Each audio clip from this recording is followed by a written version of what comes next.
Well, hello to everyone out there in the football world. I am your host, Sanders of the Head Couch Analyst Show, and per usual, I'm joined by my co-host, Pardue. We have no guests this week, so it's just us two going at it like we were, I don't want to say in the old days, but like we were a year ago when we first started this. Happy 1 year anniversary, bud. Yeah, man, happy 1 year. It's kind of crazy. We have now officially made it through an entire year doing this show. And,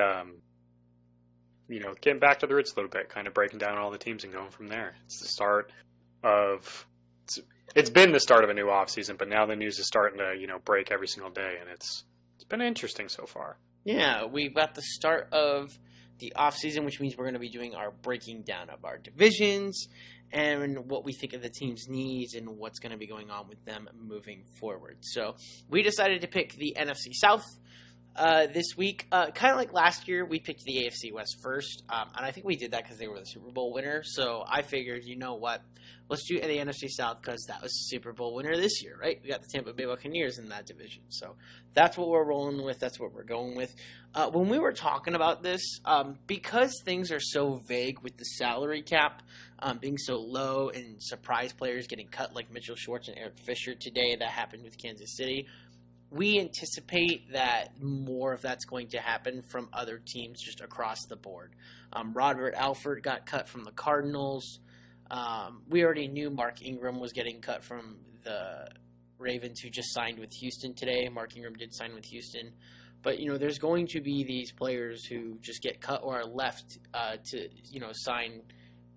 get signed by another team in free agency, such as Aaron Jones leaving, right? I was kind of surprised by that, but they also drafted his replacement in the draft, and the replacement did pretty well when he was given some time. So, these teams can't really afford expensive luxuries these days. So we anticipate more cuts. So just because we say, hey, this is what's going to happen with the Saints, Falcons, and Panthers doesn't mean we're going to be as accurate as we might normally be, because it's such an unprecedented time. Especially in the Saints situation, since they're still about like $50 million in the negative. There's still going to be a lot of cuts for them coming up relatively soon. And they cut Janoris Jenkins today, probably their second best corner. So you're probably going to be needing to be looking at them getting help or at least something back there to, restabilize their secondary. But yeah, like you mentioned, there's going to be a lot more players to be cut because I believe we're still about a week and a half away from the start of free agency. And there's going to be a lot of teams still clearing cap space leading up to that. I just kind of think they're testing the market and trying to figure out what players are going to be the cap casualties. And it's going to be interesting to watch play out over the next week or so. 100%. So let's deep dive into the Saints. Let's start with the Super Bowl winners, the Buccaneers. When looking at their roster, there's not a lot of holes, quite honestly. I think their secondary could still need some work, but because I thought that was the quote-unquote weakest part of their defense. But even then, it could be just fine for now. I would argue their main priority needs to be, can you keep at least one of the two, Levante David or Shaquille Barrett, because both are set to leave in free agency as of today. So if you can keep one, I think you're good. But if you lose both, then suddenly I think the defensive line becomes a bit of a concern, would you say? Right. So in my opinion, I think you got to keep Levante David because I think he's one of the best, if not the very best middle linebacker in the league right now. And pairing him with Devin White, that's the two best middle linebackers in the league right now. Those guys are great together. I don't think you should get rid of that pair because you're still going to have JPP, who's a pretty decent pass rusher, even with one hand. And I believe, especially when you have a defensive coordinator like Todd Bowles, it's relatively easy to supplement pass rush if you don't quite have the elite players at the pass rushing position. And if you have a decent enough secondary, that's going to help as well. And I think you mentioned how they could maybe use they could benefit from beefing up their secondary a bit. And while I tend to agree with that, I think a big part of that is going to happen itself because a lot of guys in that secondary are very, very young or even rookies. I think a second year in the league, a second year in Todd Bowles' defense under that great coaching, I think will do them a lot of good, and the secondary is going to improve a lot just given that situation. So from top to bottom, like you said, there's not a lot of holes on this team. It'll be interesting to see if Antonio Brown is going to be coming back or not. I haven't heard anything. We have heard that Tom Brady's interested in OBJ, so it'll be kind of interesting to see what they do in terms of weapons offensively.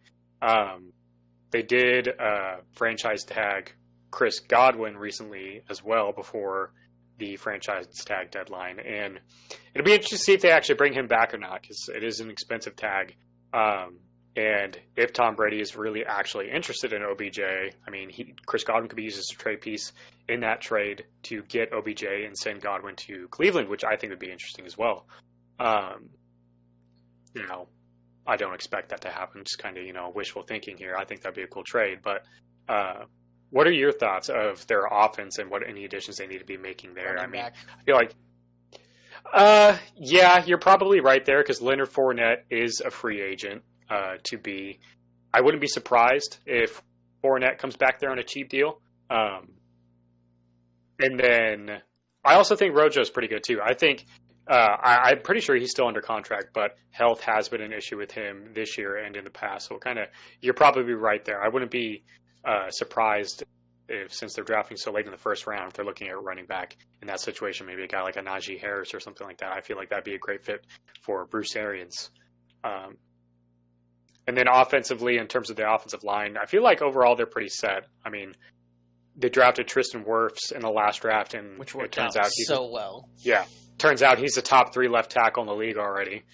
So they're pretty set. And obviously you got Tom Brady. You got a great offensive mind in Bruce Arians and their offensive coordinator in Byron Leftwich. So, I mean, the Bucs aren't going anywhere. Their team's going to be mostly the same. They're mostly going to be bringing back the same guys. So they're going to be just fine. Yeah, we'll see if they have to we'll see if they can, run it back, as they say, right? Or don't tell Bruce Arians that. He said he hates the term run it back. He just says we need to win it again. Did you see that speech where he's like, none of that run it back bullshit. That was the Chiefs bullshit. We just need to go in and win it a second time. I like that attitude. Let's move on to the team who finished second in this division, which was the Saints. I mean, first things first is who's quarterbacking the team. It's not necessarily a need for the team because they're going to have Drew Brees or Jameis Winston, so we know who their quarterback is going to be in the sense of it's between two people. But who's it going to be, right? Drew Brees hasn't announced his retirement yet. They've yet to announce whether they're committing to someone or not. It's confusing, right? Mm-hmm.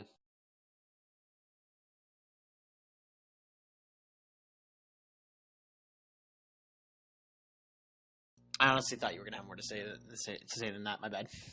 Oh, I thought you were still going. No. I figured you would make a comment on it. My bad. No. So with their quarterback situation, I think it's kind of strange that it has taken this long for Drew Brees to, call it. What are we waiting for here, Drew? Let's be honest. We all know you're done, man. You weren't good last year, especially down the stretch, and that's been the case for the last several years. So I think, their quarterback should be Jameis Winston. I expect him to be brought back if Drew isn't there. But, you're also paying $16 million to a man named Taysom Hill.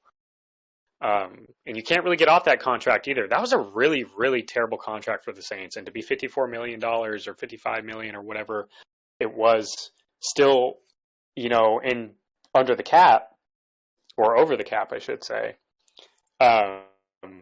It's a really ugly contract, and you can't really get out of it. So, do they force Taysom Hill into the starting quarterback position? No. I don't expect it, but it's going to depend. Right. It's going to depend on who they have. I assume it would be Jameis Winston, but you also got to find a way to afford Jameis Winston first. So, it'll be interesting to see how they really play this out. Saints fans are like, oh, we always figure out the cap. We always figure it out. Yeah, well, when you started off $90 million, so they've done a decent amount of progress, but they still got a long way to go. And there's going to be a lot of players who aren't going to be on that team here very soon, and some of them are going to be pretty good. So I think it's only a matter of time. I agree. It's a matter of time before, before the tax man comes for his toll, right?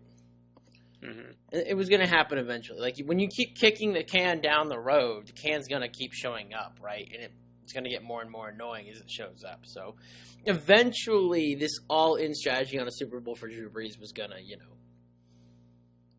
be bad. It wasn't going to end well, right? I mean, if you won the Super Bowl, it's like, well, we're a poverty franchise, but we got the Super Bowl, so who cares? But that didn't happen.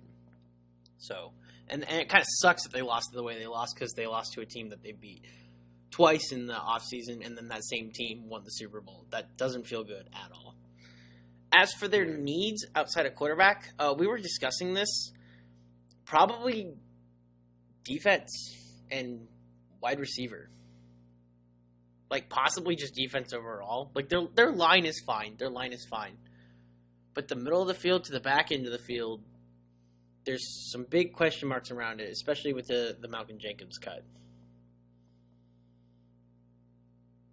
Mm-hmm. And I was going to say one other thing on the wide receivers, and none of these they already cut Sanders. I can't say his name. They already cut Emmanuel Sanders, and we have no idea if Michael Thomas is going to be there. So who are they throwing to? Whether it's Drew Brees or Jameis Winston, who are they throwing to? There's way too many questions around this team. And if you ask me, at the end of the day, I'm not sure the Saints will be much of a contending team if they can't have a lot of talent on the roster. Like, I love Kamara. Mm-hmm. I do. I love Kamara. I love their defensive line. And if Jameis Winston was quarterbacking under Sean Payton, I love the idea of that too. But, like, who's he throwing to? And who's going to protect against the pass when you have a division with Tom Brady in it? And possibly Deshaun Watson if the Panthers traded for that. Or even Trevor Lawrence. Not Trevor Lawrence. My bad. Matt Ryan. I don't know why I said Trevor Lawrence. I have no idea why I said Trevor Lawrence. I was picturing Matt Ryan and I said Trevor Lawrence. Forgive me, please. I have no idea why I said Trevor Lawrence. Matt Ryan. And against those receivers, you need to be able to defend against the pass in this division. I don't know. I think that I don't want to make this sound like a doom and gloom thing against the Saints, because I've been trying to defend the Saints from doom and gloom on this show all year. But the tax man has come to collect his toll. And there's a lot more bigger problems than just is Drew Brees coming back or not for this team. Mm-hmm. No, I agree. And I don't know how they're going to fill out their roster. Like, they still got to cut a lot of guys.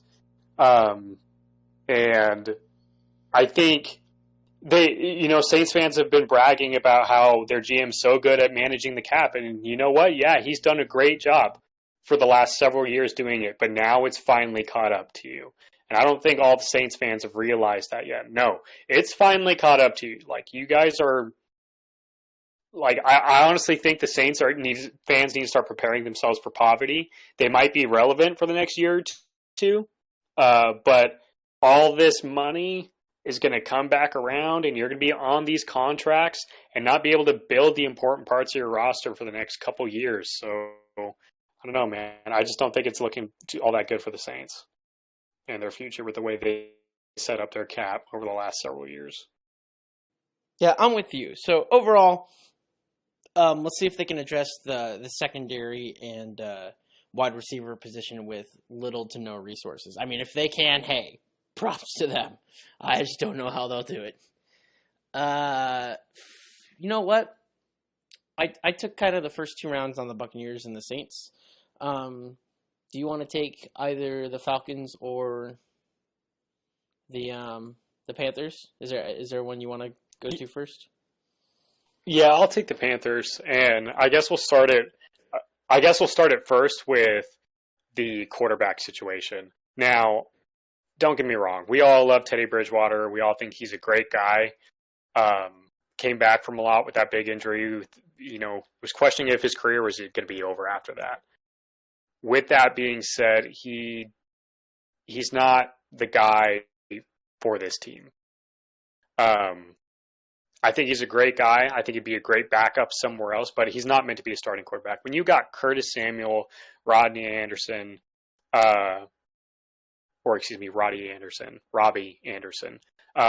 DJ Moore, and I know Christian McCaffrey wasn't really all there this year, but Mike Davis filled in really well for him. He's got a lot of offensive weapons, some incredible offensive weapons, and he really didn't do a lot with it. And I know that defense isn't all that great either, and they need a lot of work, but I expected a lot more out of Teddy Bridgewater because I think overall the weapons around him, to be quite honest, was an upgrade from the Saints even. And yeah, you had Michael Thomas and everything, but I think as a whole, the offensive weapons on the Panthers were better than the Saints. Now, coaching and everything, it evens out. But I think overall, talent-wise, the Panthers were way, way better.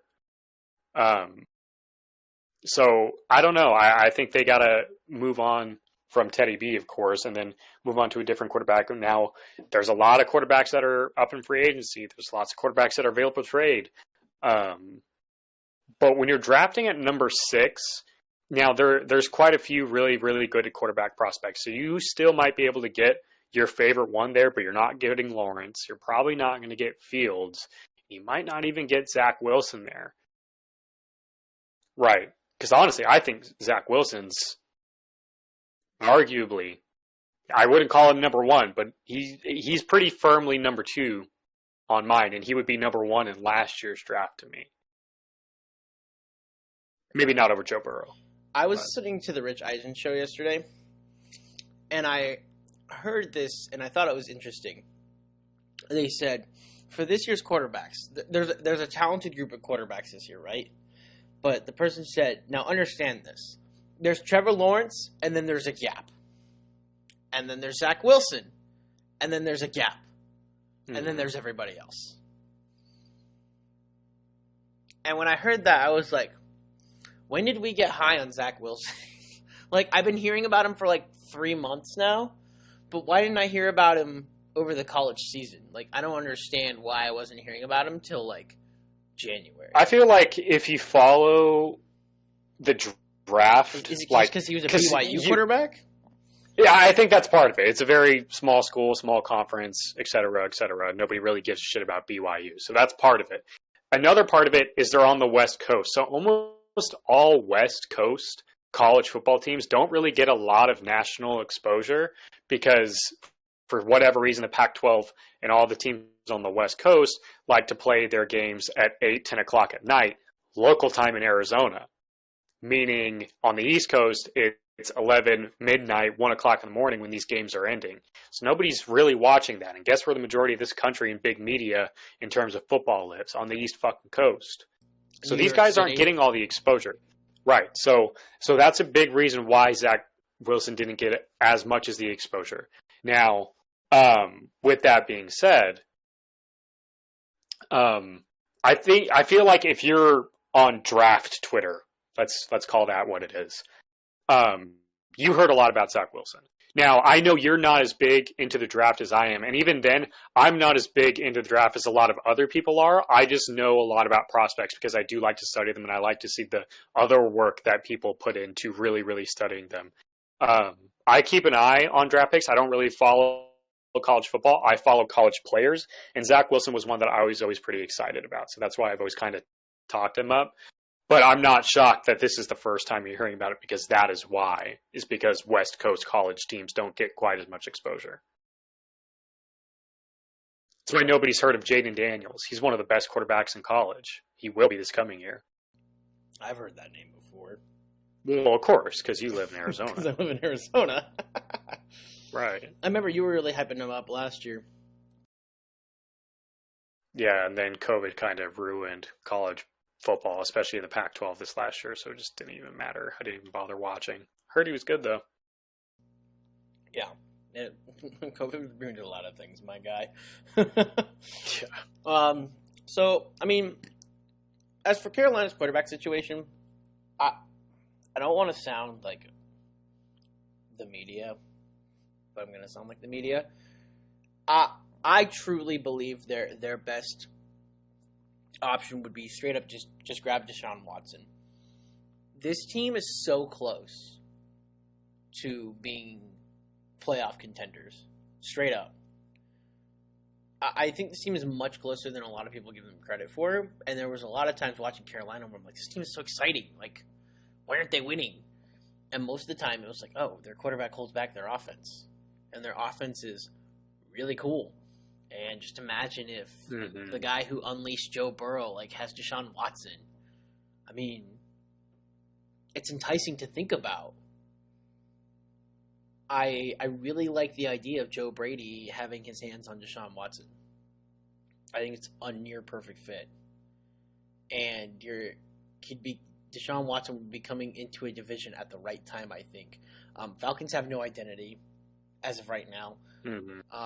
At the Saints, we're low on the Saints right now. Right? I think a lot of people are going to learn that it doesn't matter how good Sean Payton is as a coach. You can't coach a talentless roster.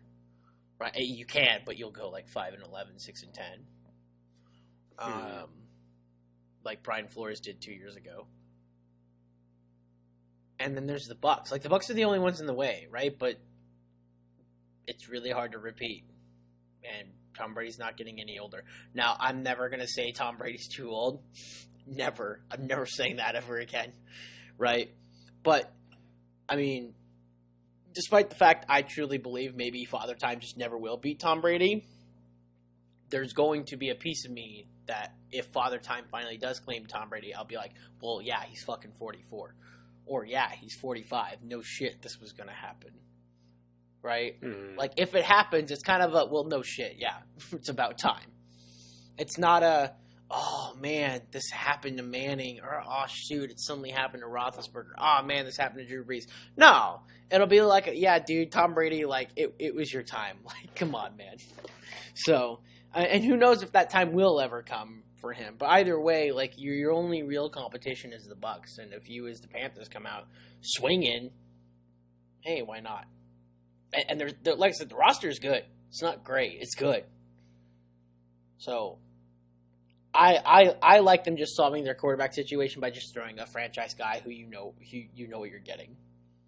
I like that idea. As for the rest of the team, Luke Kuechly's loss really hurt, and they didn't replace him in free agency. Not that you could replace a player like Luke Kuechly, but they didn't replace him with talent that was good enough to replace his spot in the first place. They need to look at linebacker as well, I believe, going into free agency or the draft. Probably the draft.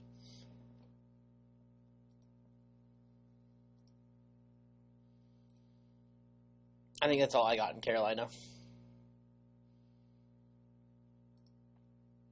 You there, Pardue? Maybe he is, maybe he isn't. I guess I'm just going to continue on. Okay, and then let's go to... I mean, I guess we got the Falcons last, right? We've already talked about the Saints, Panthers, and Buccaneers. So, yeah, let's talk about the Falcons here. Quarterback is not a need for this team. Matt Ryan's still good. Anybody who doesn't like Matt Ryan, they're just... I don't even know what to say to them.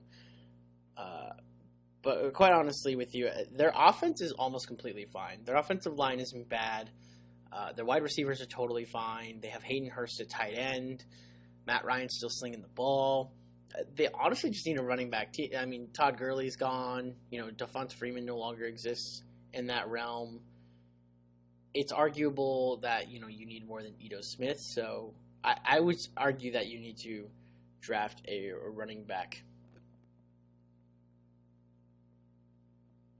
And I don't think there's anything else offensively that the Falcons need. There is a case to be made that the Falcons could draft their quarterback of the future. You know, Matt Ryan has 2 years left. And then, you know, at the end of the 2 years, you say bye to Matt Ryan and start, you know, the quarterback under his rookie deal on his third year. See how he does in his third and fourth year. Franchise tag him for the fifth year. But I'm not totally sure. I'm not totally sure the Falcons need to draft a quarterback, though. Although I'm sure it's in their minds with Matt Ryan being on a 2 years left on his deal, that they could need that. You there, Pardue? Yeah, my phone died. I wasn't paying attention to its battery. Gotcha. No, That's my bad. No worries. I was just talking about how like the Falcons don't really need anything on offense outside of running back, and maybe they look at quarterback for the future purposes. With Matt Ryan having 2 years left on his contract, maybe they take a look at that. I'm not sure what's going on in the Falcons' head at the moment. Yeah, with the Falcons, they haven't had a good running game since Devontae Freeman the year they went to the Super Bowl. So definitely, I could see them looking at picking a running back, whether it be through the draft, picking up a guy like an Aaron Jones. I mean, I'm not sure if Aaron Jones would want to go there or not, but I mean, depending on how the running back market looks, we'll see. And then from there, in terms of quarterback, I could definitely see them looking for the future because, like you said, Matt Ryan only has 2 years left on his deal. He's owed a lot of money. He's not getting any younger, and he's not going to get any better. He's reached his ceiling, and if anything, I would say he started his downfall. He's still a very serviceable quarterback, but I mean, it's not like he's going to be around forever, and it's not like you can't upgrade that spot. So definitely look towards the future for them, whether they draft a guy or, we'll kind of have to wait and see with them. It'll be interesting to see how they would want to address their quarterback position. And then I think their defense needs some work as well. Their secondary, while they drafted some guys, I think his name is AJ Terrell. He ended up being all right. They got a lot of flack for it at the time of the pick. And then I think from there, just their defensive line. I mean, can you name anybody on their defensive line? I feel like this team could improve in the trenches on both sides, especially because they're about to lose one of their all-pro guards, center, in Alex Mack. So I feel like those would be areas they'd be looking at as well. I can't name anyone on their defensive line anymore. Not anymore, I can't. I used to be able to name Tack McKinley, and I mean, it's not like he's otherworldly or anything. Pretty sure he was available for trade, last I heard. But I mean, other than that, I think the Falcons are a team that actually needs a lot of work, but I mean, I don't think they have a whole lot to work with. I think it's not even just necessarily a roster thing. It just feels like that team lacks culture ever since the 28-3 debacle, and they just kind of seem like a joke team. No, I 100% agree. And their biggest issue, I would argue, is they don't have an identity. Mm-hmm. And maybe that's like my point too. Is like outside of not even having an identity in terms of, play calling or what they like to do on the football field, just like as a personality, as a brand. Like I feel like nobody really thinks Atlanta Falcons when you think of the National Football League, right? No. You know what I think when I think of the Atlanta Falcons? Giving away leads. That's become their brand. Not on purpose either. But yeah, giving away leads. That's been their brand for, 5 years now? And I mean, yeah, since the Super Bowl. That's hard to get rid of. Whether the old coaching staff's there or not, that's a mentality now. Any new player that comes in there, it is now your job. If you have a lead, you have to be the reason the Falcons are no longer branded as the team that gives up leads. That's a ton of pressure. That's a ton of pressure, right? And then it becomes same old Falcons if you lose. So, I mean, Falcons got a lot of work cut out for them, I think, defensively on the roster. Dean Pease, who's 71, is their defensive coordinator. He's going to have a hard time. He's a guy who loves stopping the run. And this team was sixth best at stopping the run, but I don't think that's because I don't think that's actually because they were good at stopping the run. I think it's because teams decided to throw all over them because their passing defense allowed 300 pass yards per game, which was dead last in the NFL. Yikes. So I don't think they actually were good at stopping the run. I think it was just teams didn't care to run against them. They're like, well, we're not going to run against you. We're just going to throw the ball because we can. And we don't need to. And half the time, the Falcons would have a lead, and opposing teams don't want to run against a team when the Falcons have a lead. They're going to want to throw against the Falcons because they need to catch up. So much of that stat is misleading when you consider all the context given.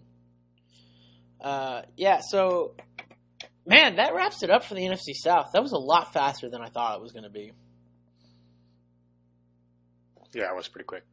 Is there anything else like that we want to say on the NFC South, or? I mean, I think as a whole, the NFC South is probably going to look. I don't know. I'm not all that impressed with the NFC South. If I were to pick right now, and how I could kind of predict the rest of the off seasons are going to go for these teams, I think the Bucs win this division pretty easily. I think they have the best coaches, they have the best quarterback, and will have the best quarterback no matter who's quarterbacking any of these teams. And I think that's a winning formula. I don't think any of these other teams in that division are going to have a good combination at quarterback and coach to really compete with BA and Tom Brady. Yeah, I guess I'd kind of have to agree with that. I think with this short amount of time, this is why we always did 2 divisions in episodes instead of just one. Yeah.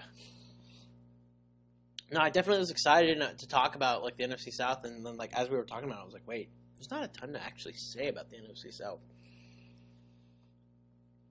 There's also just not a lot going on at the moment with the NFC South. Now, that could change if we hear about Drew Brees coming back or retiring, right? Then there'd be more to talk about. It's like, all right, with Jameis Winston, they're going to do this. Or with Drew Brees, they're going to lean on Kamara more, or whatever it may be. But we have no direction for the Saints. The Falcons just have no direction in general. Carolina, we have no idea because no quarterback. Yeah, you were right. The Bucs are the only team with an identity, and you could say this is what they do and this is what they're going to do well. Or it's a team. It's a team. It's the only team in that division you can confidently say is built to win next year. I would 100% agree with that right now.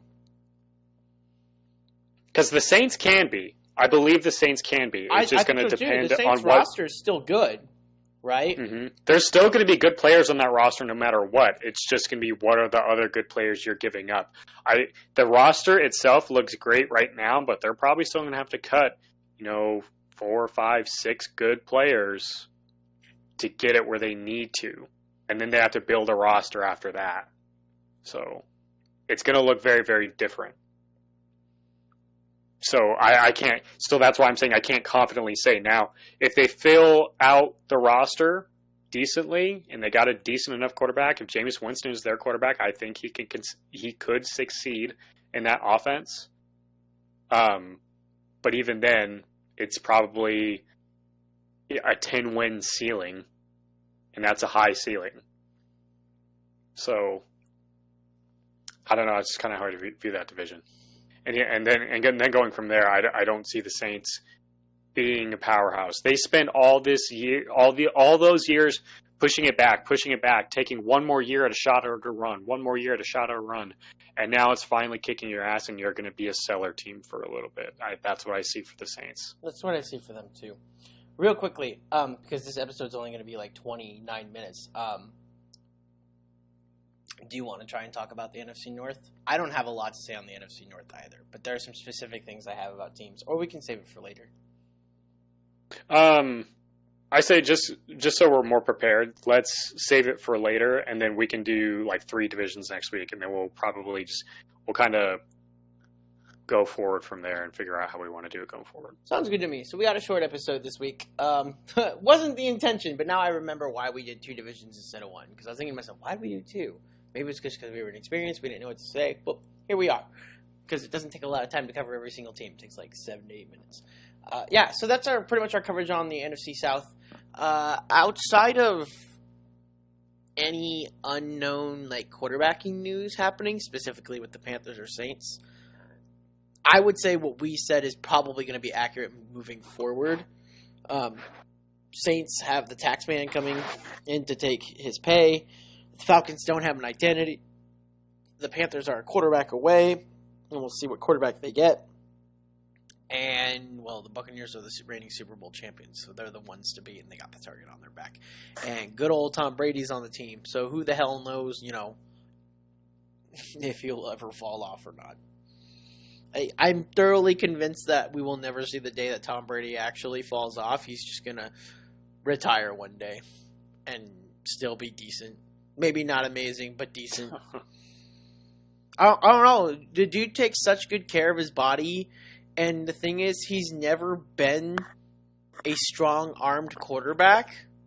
So it's not like you can see obvious declines like you could with Drew Brees or Peyton Manning or any of these guys who threw an amazing deep ball, right? And even when he does throw the deep ball, it still looks better than pretty a lot of other A-okay. quarterbacks It in this still league. looks pretty A-okay. No, there should be a study done on Tom Brady's career. And what I mean by that, I mean his health and how he physically treated himself. Because I'm always going to argue that. Oh, I can tell you. What? He only eats avocado ice cream and God. almonds. No, I remember seeing this thing one time that it talked about, I forget what it was, but it said if you think this, then you have to admit that Tom Brady was carried in the first half of his career, and he was really only elite in the second half. And I commented, and I was like, this is almost 100% correct. He game managed his way through the first 5 to 6 years of his career, and it wasn't until about 2007 that he really started to become an elite quarterback. And even then, it wasn't until about, I would say, 2010, 11, when Tom Brady became top 3 consistently every year. Yeah, didn't he? And wasn't there a 10-year drought where they didn't make a Super Bowl? Something like that? Nope. So they went to the Super Bowl 2001 through 2004, then they went in 2007, then they went in 2011, then they went in 14, 15, 17, 14, 16, 17, Jeez. 18. They missed 19 because that was Kansas City's Super Bowl, and then 2020's was just this last year with Tom Brady. So, this guy doesn't miss Super Bowls that often. I would 100% believe the second half of his career is much better than his first half.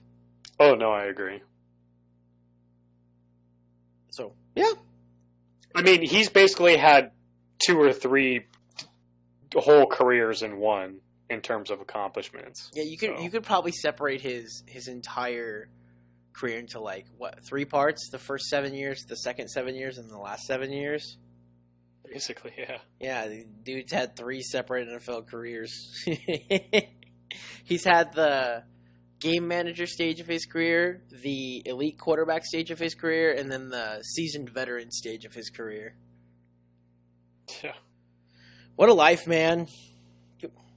I hope I'm like Tom Brady and I'm still 21 years into my career and still good at what I'm doing and that I'm not old-fashioned and washed anymore.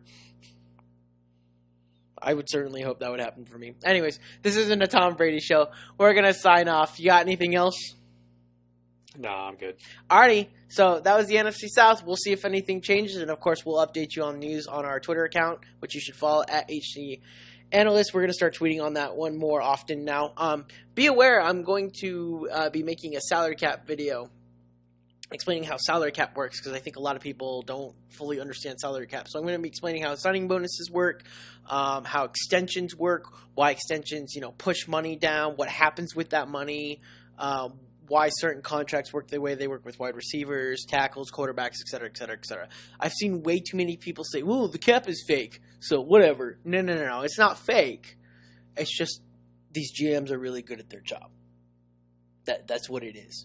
Or really bad at their job in the sense that they keep kicking the can down the road. And then finally it all comes to a head and they can't pay anybody. So, especially this year, with the salary cap not being projected like it was supposed to be. So, look out for that video sometime next week, and we'll come at you guys with 2 more divisions, maybe 3, but probably 2 more divisions next week. We are the Head Couch Analysts. We will see you guys later.